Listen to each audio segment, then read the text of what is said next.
처음 개봉한 지 20년도 더 된 영화 하나가 있습니다. 제게 인생 영화 10개를 뽑으라면 뽑힐 만한 영화인데요. 제목은 라이언 일병 구하기입니다. 2차 세계대전을 배경으로 한 이 영화의 첫 장면은 백발의 한 연로한 남자가 수십 명의 사람들을 뒤로하고 국립묘지 안에 있는 한 묘소 앞에 서 있는 모습으로 시작합니다. 그리고 나서 이제 화면이 싹 바뀌면서 프랑스 노르망디 상륙 작전의 전투가 시작되는데요. 이 전투를 포함해서 전쟁 동안 수십만 명의 연합군 사상자가 발생합니다. 그 중에는 자기 집 아들 넷을 군대에 보낸 어머니도 있는데, 이 어머니가 차례로 하나둘 3명의 아들을 전쟁터에서 잃습니다. 이미 3번이나 전사자 사망 통지문을 받은 이 어머니가 마지막 4번째 아들만큼은 살아서 볼 수 있도록 간절한 소망을 군에 전달합니다. 이 4번째 아들의 이름이 이 영화의 제목인 라이언 일병입니다. 군은 그 어머니의 마음을 헤아리며 고심 끝에 이 아들만큼은 살려 귀대시키자 라이언 일병을 조기 제대할 수 있도록 조치를 취해줍니다. 먼저는 그가 어디에 있는지, 어느 전선에서 지금 싸움을 하고 있는지 알아봤는데요. 그는 이미 낙하산을 타고 적진 한복판에 들어가 소수의 부대원들과 전투를 벌이며 작전을 벌이고 있었습니다. 이들을 구하기 위해서 특별히 차출된 8명의 군인들은 한 팀이 되어 적진에 있는 라이언 일병을 구하고자 찾으러 떠납니다. 그렇게 차출된 군인들은 우리가 단 한 명을 구해오기 위해 우리 8명의 죽음을 담보하는 것, 무릅쓰는 것이 맞느냐, 내내 논란도 있었지만 이들을 이끌었던 밀러라는 이름의 소대장은 그러한 행동이야말로 고귀한 행동이다, 그것을 자기 희생적인 리더십으로 보여줍니다. 결국 이 밀러 소대장을 비롯한 부대원 절반 이상이 죽음을 당하며 이 라이언 일병을 구해옵니다. 그리고 영화는 다시 첫 장면으로 돌아갑니다. 무덤 앞에 서 있던 그 노령의 남자가 바로 그 수십 년 전에 구출을 받은 라이언 일병입니다. 그리고 라이언 일병 앞에 있었던 그 묘지가 바로 자기를 위해 희생했던 이 밀러라는 소대장의 묘지입니다. 그리고 그 라이언 일병 뒤로 있었던 수십 명의 사람들은 그의 자녀와 후손들이었습니다. 그리고 맨 마지막 그 영화의 장면은 이렇게 끝나지요. 자기 후손들과 이 밀러, 자기를 구해준 소대장의 묘소 앞에서 이렇게 속삭이듯 말합니다. 나는 당신의 희생을 통해 이렇게 살아남을 가치가 있었는지요.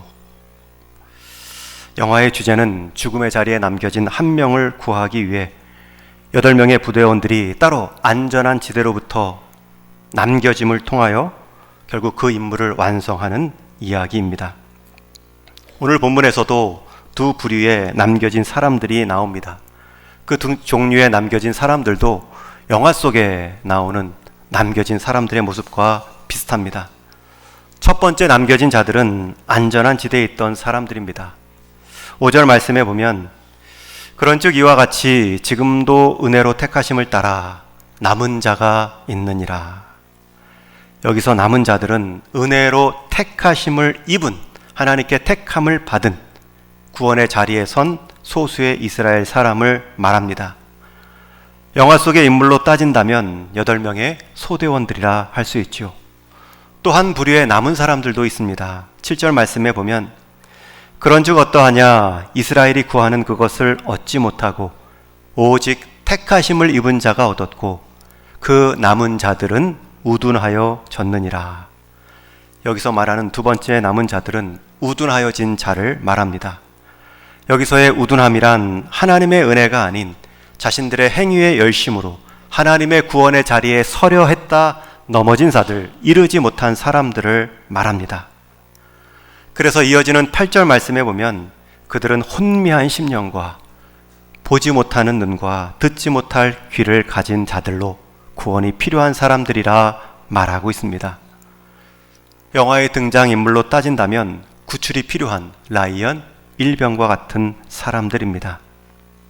그리고 또 한 가지 영화에서 위기에 처한 사람이나 그를 구하러 떠난 소대원들이나 다 연합국 소속의 육군들입니다. 마찬가지로 사도 바울은 오늘 본문에서 먼저 은혜의 택하심으로 생명의 자리에 남은 사람들이나 아니면 생명에서 멀리 떨어진 남겨진 아둔한 사람이나 다 이스라엘 사람들이라 말씀합니다. 1절 말씀에 보면 나도 이스라엘이니요 아브라함에서 씨에서 난 자요 베냐민 지파라. 먼저 구원의 자리, 안전함의 자리에 서 있던 이 로마서를 쓴 사도 바울은 나도 이스라엘 사람이다. 이스라엘 사람의 구원이 없다라는 것을 반증합니다. 또 엘리야 시대에 따로 남겨져 구원받은 7,000명의 사람도 말하지요.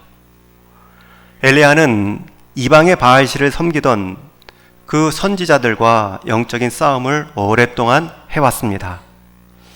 하나님께 기도했지요. 하나님 이 제단에 불을 내려 주시어서 저들이 섬기는 바알신이 거짓임을 드러내게 하여 주옵소서. 하나님은 그 제단에 불을 내리심으로 엘리야에게 승리를 주었지만 그리고 이방신을 따랐던 다른 모든 선지자들은 다 죽임을 당했지만 엘리야도 그 과정에서 심적인 큰 내상을 받습니다. 그래서 광야로 숨어 들어가지요. 얼마나 힘들었는지 이제는 제가 여기서 죽기를 원합니다. 죽을 만큼 힘겨웠다 하나님께 토로합니다. 그 상황에서 혼자 이렇게 저만 남겨놓으면 어떻습니까? 라고 탄식할 때에 하나님은 그 엘리야에게 이렇게 말씀하셨습니다. 4절 말씀에 보면 함께 있습니다. 그에게 하신 대답이 무엇이냐? 내가 나를 위하여 바알에게 무릎을 꿇지 아니한 사람 7,000명을 남겨두었다 하셨으니. 여러분 7,000명의 사람, 하나님께 속한 그 생명의 자리에 있던 7,000명의 사람도 남겨진 사람이고요, 이스라엘 사람들입니다. 이렇게 또 먼저 구원받은 자들이 있는가 하면 또 한 부류에 남겨진 자들도 역시 이스라엘 사람입니다. 다만 그들은 앞에서 읽은 7절의 말씀처럼 자신들이 구한 것을 스스로 얻으려 했지만 얻지 못하고 우둔하여진 자들이다. 구원에서 멀리 남겨진 자들이다 말씀합니다. 그리고 그들이 그렇게 구원에서 멀어진 모습을 이렇게 5절 6절에서 설명합니다. 우리 5절 6절도 한번 다시 같이 읽겠습니다. 시작. 그런즉 이와 같이 지금도 은혜를 따라 남은 자가 있느니라. 만일 은혜로 된 것이면 행위로 말미암지 않음이니 그렇지 않으면 은혜가 은혜되지 못하느니라.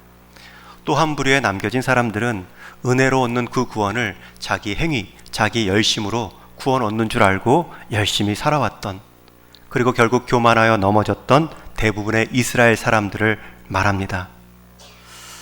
여러분, 우리가 구원을 은혜로 택하심 따라 받습니다. 그 구원은 하나님의 행위로 우리에게 거저 주신 것을 믿음으로 얻는 것입니다. 그런데 이스라엘 대부분의 사람들은 종교적 열심으로 행위로 얻게 되는 줄로 알았다가 구원의 먼 자리에 남겨졌습니다. 여러분, 그렇게 우리가 스스로의 구원을 스스로 이룰 수 있다면 예수님께서 이 땅에 오실 필요도 없고 우리는 하나님의 은혜를 더 이상 은혜라 말할 수도 없습니다. 여러분, 우리가 경험하는 이 하나님의 구원의 은혜는 하나님이 모든 것을 행하신 것을 우리가 믿음으로 받는 것입니다. 은혜로 택하심을 받지 못한 사람들은 자기 행위로 오늘도 그 구원의 안전한 자리를 찾으며 살아가고 있지만 그들의 실상은 혼미한 사람들입니다. 7절에 나오는 것처럼 보아도 보지 못하고 들어도 듣지 못하는 8절의 모습과 같은 인생들입니다. 우리가 아무리 하나님 앞에 사는 즐거움을 가지고 전도해도 듣지 않는 사람들이 있습니다. 아무리 당신이 노력해도 인간이 극복할 수 없는 그 죄의 문제, 한계가 있습니다 라고 말해도 여전히 듣지 못한 사람들이 있습니다. 여러분, 이렇게 혼미한 세상에서 혼미하게 살아가지 마십시오 말을 해도 나는 지금 똑바로 서 있다 말하며 여전히 기울어져 있는 사람들을 볼 수 있습니다. 다 자기 기준 따라 자기 만족에 자기 목표를 두고 살아가는 인생들입니다. 여러분, 두 분류에 남겨진 사람 다 이스라엘이지만 한쪽은 먼저 하나님의 은혜의 택하심을 따라 구원을 받았고, 또 한 부류는 자기 행위대로 살다가 여전히 혼미한 상황에 남겨져 있는 사람입니다. 여러분, 이 두 부류의 모습 속에 어떠한 부류에 남겨진 사람들이 더 행복하고 더 안전하고 더 주어진 주변의 자리들을 복되게 할 수 있을까요? 한쪽은 하나님이 거저주시는 은혜의 택하심을 따라 구원받았음을 감사하는 인생입니다. 내 것이 다 하나님께로부터 왔다 감사하며 주어진 모든 것들도 다시금 하나님께로부터 받은 선물처럼 내가 귀하게 여기고, 또 내게 주어진 주변도 나누어야지. 그리고 나눔의 기쁨이 있습니다. 왜냐하면 내 것이 아니라 나도, 또 내 생명도, 내가 받고 누리고 있는 모든 것도 하나님께 받은 것이라는 확신이 있기 때문입니다. 또 한쪽은 내가 이룬 것이 내 존재의 근거다, 내 열심이 내가 성취한 이유이다, 그리고 내 수준은 내가 높일 수 있다라고 생각하며 열심히 살아가고, 심지어 죄의 문제, 구원의 문제도 해결할 수 있다 여기며 살아갑니다. 여러분, 그 인생은 얼마나 불안합니까? 그 인생 스스로 이룬 것이기에 언제든지 스스로 허물 수도 있는 그러한 행복입니다. 그러한 인생은 나누는 것에 대해서도 인색합니다. 내가 이룬 것, 내가 얻은 것이기 때문에 나누고 섬기는 것을 하나님께로부터 받은 달란트의 사명으로 여기지 못합니다. 그리고 가끔은 인간적인 정에 따라 조금 나눈다 할지라도 그것을 인정해 주지 않으면 서운해합니다. 속이 상합니다. 내가 받은 달란트라 여기지 못하고, 내가 장사함으로 하나님께 영광, 이웃에게 기쁨을 주는 달란트로 받지 못하고, 내 것, 내 소유, 내 수고를 나누는 것에 대해서 칭찬과 알아줌이 없으면 금세 섭섭해하지요. 여러분, 두 남겨진 부류의 모습에서 어떤 인생이 더 행복합니까? 어떤 인생이 더 안전하고 어떤 인생이 더 주변을 복되게 할 수 있습니까? 여러분은 어느 쪽에 남겨진 인생이십니까? 저는 우리 동인의 모든 성도님들이 자기 행위대로 하나님 앞에 서는 자가 아니라 하나님의 행하심을 믿고 하나님의 은혜의 택하심을 따라 생명의 자리에 남겨진 인생이 되기를 주님의 이름으로 축원합니다. 하나님은 그렇게 하나님 앞에 겸손한 자를 하나님은 구원의 안전함 속에 두시고 행복의 길이를 영생의 자리까지 넓혀 놓으시며 그 풍성한 삶을 통하여서 주변도 복되게 만드십니다. 그러나 하나님은 따로 그렇게 하나님과 멀리 떨어진 남겨진 자들도 그냥 두지 않으십니다. 여러분, 우리가 우리 주변에 불신 가족들을 계속 품고 기도할 수 있는 이유이기도 합니다. 하나님은 넘어졌다고 해서 그 자리에 주저앉도록 일어설 기회를 뺏지 않으시는 분이십니다. 잘못된 자기 행위에 빠진 유대인들에게도 회복의 기회를 주셨습니다. 11절 말씀에 보면, 그러므로 내가 말하노니 그들이 넘어지기까지 실족하겠느냐? 그럴 수 없느니라. 그들이 넘어짐으로 구원이 이방인에게 이르러 이스라엘로 시기나게 함이니라. 여러분, 이들의 넘어짐은 이들의 교만함이었습니다. 자기 열심, 자기 인생의 노력을 의지하고 자기 인생의 바벨탑을 쌓은 모습입니다. 그것을 아직도 깨닫지 못하고 혼미하게 보아야 될 것을 보지 못하고 들어야 될 것을 듣지 못한 채 살아갑니다. 그러나 하나님은 그러한 그들의 모습을 통하여서도, 하나님은 그들의 실족하는 그 시간과 넘어짐의 모습을 통하여서 더 많은 구원의 사람들을 불러오는데 하나님은 지혜를 발휘하십니다. 이 막혀있던 이스라엘의 이 구원의 문을 이방인들에게까지 활짝 열어서 많은 이방인들이 예수 그리스도를 통해 구원을 얻어 하나님 백성 되는 은혜를 경험케 하십니다. 그리고 오늘 말씀 이제 12절에 보면 이 유대인들의 넘어짐으로도 이렇게 이방인들이 풍성해지고 하나님의 구원의 자리에 섰다면 이들의 회복이야말로 얼마나 이방인들에게 풍성함을 가져다 주겠느냐. 그렇게 오늘 말씀은 끝이 납니다. 여러분, 그 구체적인 한 사례가 사도 바울이지요. 자기 열심 따라 살아왔던 그 인생이 그리스도 안에서 구원의 은혜를 경험하자 그는 그가 경험했던 모든 것을 사용하여 이스라엘뿐만 아니라 유대인을 넘어 이방인들에게도 하나님의 은혜를 힘있게 증거하는 복음의 사도로 쓰임 받았습니다. 사도 바울은 앞에 로마서 9장과 10장에서 자기 동족 이스라엘의 구원에 이르지 못한 모습을 보며 안타까워했고요. 심지어 내 생명이 그리스도와 끊어지는 한이 있어도 하나님, 내 동족이 하나님 앞에 서게 하여 주옵소서, 그렇게 기도했던 사도 바울이 지금은 이제 유대인의 불순종으로 죄의 심판 속에 잠시 하나님이 두셨지만 그들도 곧 은혜의 기회를 따라 택함 입은 자들을 통하여 회복되고 또 그들의 회복을 통하여 더 많은 이방인들을 회복해 하신다. 사도 바울은 구원의 역사를 말씀합니다. 오늘 이 본문의 이 11장의 이 구원의 역사 가운데 우리가 분명히 깨닫고 적용할 수 있는 두 가지 원리가 있습니다. 첫 번째 원리는 이 땅에는 어딜 가나 두 가지 모습의 남은 자들이 있다는 것입니다. 은혜의 택하심을 받아 구원의 자리에 먼저 선 남은 자들이 있고요. 아직도 자기 열심, 자기 인생의 목적 따라 자기가 그려놓은 그 구원의 기준 따라 살아가는 구원에서 멀리 남겨진 사람들도 있습니다. 여러분, 우리가 한 사람을 볼 때에 이 하나님의 남겨진 이 관점으로 사람을 먼저 보셔야 됩니다. 저 사람은 구원의 자리에 있는가? 저 사람은 자기 구원, 자기 열심, 자기 행복의 자리에 있는가? 한 사람은 안전한 지대에 있습니다. 그러나 그 안전한 지대에만 머물러 있지 않고 불안전한 지대, 불안전한 사람의 자리로 나아가는 모습이 있습니다. 저와 여러분들의 모습이지요. 함께한 생명을 품고요, 또 우리가 지역사회를 섬기고 또 한국교회와 한반도를 위해 기도하고 있고 우리는 땅끝에 한 민족도 품으며 나아가는 그 모습이 저와 여러분의 모습입니다. 그러나 또 한 부류도 있습니다.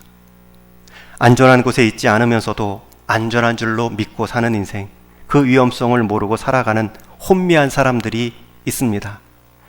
영적으로 눈과 귀가 닫히어서 육신적인 것만 추구하는 세속적인 사람들이 있습니다. 둘 다 하나님의 은혜가 필요한 대상입니다. 그러나 하나님의 구원의 역사의 원리는 먼저 믿은 자들을 통하여서 그 다음 구원이 필요한 자들로 나아가게 하십니다.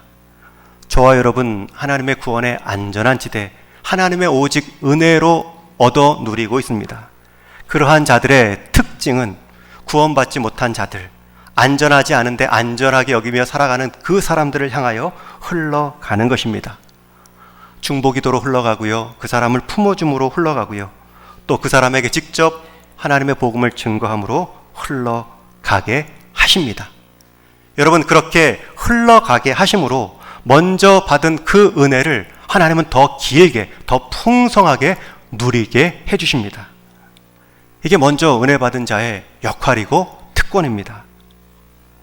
여러분, 우리가 먼저 구원받은 이유가 있다면 그 구원받은 그 남은 인생을 구원받지 못한 자들을 향하여서 함께 쓰임받으며 다 같이 하나님 백성으로 서게 될 그날을 기다리고 살게 하기 위함입니다.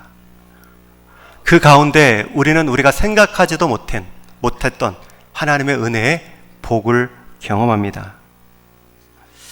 최근 시카고 대학 오브라이언 교수가 자신의 연구팀을 이끌고 한 가지 실험을 했습니다.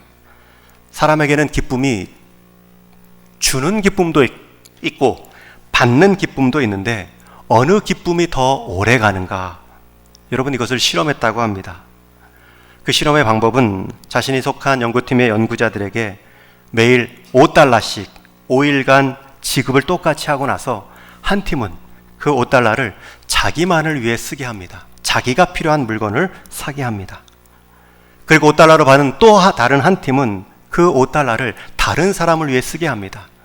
필요한 단체에 기부하거나 타인의 선물을 사는데 그 매일매일의 그 재정들을 쓰게 하고 그 각각의 느낌, 행복도를 측정했다고 합니다. 그 결과 자신을 위해 똑같은 소비를 반복했던 사람들은 금세 질리는 것으로 나타났지만 타인을 위해 같은 소비를, 같은 재정을 반복해 쓴 사람들은 질리는 현상이 비교적 덜 나타났다고 합니다. 또 한 가지 방법으로 한쪽은 계속 선물을 주기적으로 받는 그룹을 만들어 놓았습니다.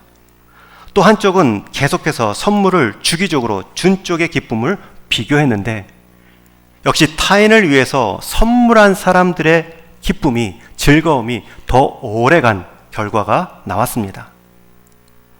아마도 그 이유는 분명할 것입니다. 여러분, 우리는 내가 나를 위한 선물을 살 때보다 내가 남에게 줄 선물을 살 때 더 생각합니다. 그 사람에게 정말 필요할까? 이걸 사면 또 저걸 사면 어떤 반응을 할까? 여러분, 우리는 누군가에게 선물할 준비하는 과정에서 그 사람이 받을 기쁨도 내가 받습니다. 받는 사람은 선물 받은 기쁨만 있지만 선물을 주는 사람의 기쁨은 선물을 주는 기쁨과 그 사람이 받을 그 모습의 기쁨을 함께 누립니다. 우유 마시는 사람보다 매일 새벽에 우유를 배달하는 사람이 더 건강하다는 말이 있듯이, 무엇을 받을 때, 무엇을 누릴 때 그 기쁨보다 무엇을 줄 때, 무엇을 기쁘게 할 때의 기쁨이 더 크고 오래갑니다. 여러분, 받는 사람의 입장에서는 받으면 익숙해집니다. 그리고 그 익숙함이 결국에는 특혜로 여겨지지요. 그리고 그 익숙함이 사라지면 자기의 특혜를 뺏은 줄로 알고 서운해합니다. 그러나 주는 사람은 주는 사람의 대상이 날마다 바뀔 수 있습니다. 한 사람을 계속 주더라도 주는 선물을 바꿀 수 있습니다. 그 바뀜의 기쁨으로 더 주는 사람의 기쁨이 오래 가는 것입니다. 그래서 예수님의 말씀, 주는 것이 받는 것보다 복되다라는 말씀은 이면에서도 옳습니다. 여러분, 하나님의 구원의 역사의 첫 번째 원리는 먼저 구원받은 사람을 구원받지 못한 자들에게 나가게 하심으로 먼저 받은 그 구원을 오래 누리도록, 더 풍성히 누리도록 하는 원리가 있습니다. 여러분, 이제 내년에 또 필요한 일꾼들 우리 각 부서에서 요청할 것입니다. 여러분이 먼저 받은 그 구원의 풍성함, 시간의 풍성함, 재정의 풍성함, 달란트의 풍성함이 있으시다면 필요로 하는 것에 흘려 보내십시오. 내 달란트와 필요로 하는 상황이 만나 사명이 발생하는 것입니다. 저는 우리 동일의 모든 성도님들이 한 인생, 사명 있는 인생으로 쓰임받기를 축원합니다. 두 번째 원리는 하나님은 은혜로 택한 자기 백성을 절대로 버리지 않으시는데 그 증거로 먼저 믿는 자들을 또 사용하십니다. 사도 바울은 스스로 묻고 답했습니다. 하나님이 이스라엘 백성들을 버리셨느냐? 이 불순종하는 이스라엘 백성 그냥 악하다, 그냥 심판에 맡겨두시고 끝내시느냐? 그렇게 질문한 후에 그럴 수 없느니라 반복해서 말합니다. 그리고 하나님은 자기 백성을 절대 버리지 않으시는데 그 한 예로 자기 자신을 예로 들어 말하고 있습니다. 나 바울 자신도 이스라엘 백성이고 아브라함의 자손이며 베냐민의 지파인데 하나님은 나를 그렇게 택하심으로 나같이 교회를 박해하고 예수님을 부인했던 과거가 있음에도 불구하고 하나님은 자기 백성을 삼으셨다. 하나님은 택한 사람은 그의 실수, 넘어짐이 있다 할지라도 결국은 회복시키시고 그 넘어짐의 과거, 그 경험을 통하여서 더 큰 일꾼으로 쓰시고 사용하신다. 자기 경험을 나누고 있습니다. 여러분, 우리에게 주신 구원의 가장 큰 간증은 나로부터 시작하는 것입니다. 여러분, 남의 간증만 들으며 그 간증 내 간증으로 삼지 마시고요, 내가 하나님의 은혜로 나눌 수 있는 만한 그 나의 간증을 준비하는 인생 되기를 축원합니다. 내가 받은 은혜만큼 내가 전하는 복음의 능력이 있습니다. 그래서 내가 받은 은혜를 잊지 않고 사는 것이 바로 전도의 시작입니다. 여러분에게는 내가 받은 은혜를 나눌 수 있는 그 간증이 있는지요? 또 엘리야가 위기 속에 기도했을 때 하나님은 그 엘리야와 그 엘리야를 통해 숨겨놓은 7,000명의 사람들을 하나님은 증거로 말씀합니다.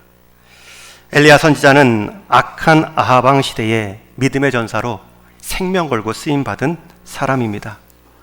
결국 홀로 싸운 것 같은 느낌 속에 그는 광야로 들어가 하나님 혼자나마 내 생명도 취하려 하는데 하나님 여기서 먼저 하나님이 취하여 주십시오. 그 고단함을 그렇게 토로했지만 그의 판단은 틀렸습니다. 하나님은 엘리야 외에도 바알에게 절하지 않고 신앙의 절개를 지킨 자가 7,000명이나 남아있다 말씀하십니다. 그가 고단함으로 혼자 있었던 그 느낌은 맞을 수 있습니다. 그 외로움, 그 고독감은 그의 느낌으로 인정할 수 있습니다. 그러나 외적인 상황과 판단은 틀렸습니다. 여러분, 우리가 나 혼자뿐이다 라는 생각 들 때가 있습니다. 다른 사람의 수고에 비해 나 혼자 더 이렇게 수고한다고 바뀌는가? 이러다 나마저 주저앉는 것이 아닌가 라는 생각이 들 수 있습니다.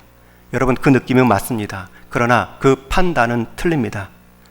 하나님은 숨겨놓은 7,000명이 있습니다. 여러분, 그 상황에서 나 혼자뿐입니다. 지치고 낙심되는 상황이라면 이렇게 기도하십시오. 하나님, 숨겨놓은 하나님의 일꾼을 만나게 하여 주옵소서. 하나님은 보여주십니다. 하나님은 연결시켜 주십니다. 아니, 최소한 하나님은 나 혼자 그 일을 감당한다. 그래서 성공하면 교만해지고 실패하면 낙심하는 인생 하나님은 원하시지 않으십니다. 그래서 공동체를 주셨고요, 동역자를 주신 것입니다. 여러분, 혼자 한다, 혼자 남겨졌다 느낌은 들 수 있지만 그 판단은 옳지 않습니다. 여러분, 그 마음, 나 혼자 남았다, 얼마나 위험한 생각인지 모릅니다. 그 인생이 성공하면 내가 없으면 돌아가나 보자. 여러분, 하나님과 또 속한 공동체를 가지고 하나님이 주신 은혜를 가지고 위협할 수 있는 인생으로 될 수 있습니다. 나 혼자, 내 생각, 내 헌신, 내 사역뿐이다. 그 생각은 항상 영적 교만에 이르게 하거나 반대로 영적 침체에 빠져 누군가를 불평하게 만듭니다. 여러분, 그럴 때마다 기도하십시오. 하나님의 숨겨놓은 일꾼을 만나게 해 주십시오. 더 나아가서 저와 여러분, 우리 자신은 다른 사람에게 힘이 되는 그 숨겨놓은 하나님의 7,000명의 한 사람이 되셔야 됩니다. 그 7,000명의 남은 사람들, 한 일이 아무것도 없습니다. 엘리야와 같이 탁월함을 보여준 것도 아닙니다. 그러나 그 자리에 그냥 믿음을 갖고 지켰습니다. 하나님은 그 사람을 통하여 엘리야를 위로하셨습니다. 여러분의 일, 혹시 엘리야만큼 크지 못한다 할지라도 여러분은 여러분의 자리에서 엘리야가 하지도 못했던 엘리야를 스스로 위로할 수 있는 그 일을 하실 수 있습니다. 그러니 여러분에게 지금 맡겨진 그 자리가 얼마나 소중한지요. 여러분이 처한 그 현실에서, 그 일터에서 세상의 원리, 바알 숭배하지 않고 물질 숭배하지 않고 각자의 신앙 지켜나가며 그 자리를 지켜나가는 모습. 여러분, 제가 지칠 때 그 모습을 본 저는 위로받습니다. 그래서 여러분의 직분 역할은 저와 다를지라도, 서로 다를지라도 협력하고 격려해 나가는 것, 그것이 하나님의 구원의 역사를 이루는 두 번째 원리입니다. 여러분, 내년도에 교회의 필요를 보십시오. 그리고 여러분들의 기도의 제목, 여러분들의 달란트를 살펴보십시오. 주차 안내 요원이 필요하면 신청하시고 도와주십시오. 차량 운행이 필요해서 우리 중직자분들이, 우리 장로님들이 그 우선순위를 좀 뒤로 미루는 일들을 하고 있다면 여러분들이 도와주십시오. 여러분, 이 자막 방송, 우리 화면 너무 좋게 나오는데 이것을 또 도울 많은 일꾼들이 필요합니다.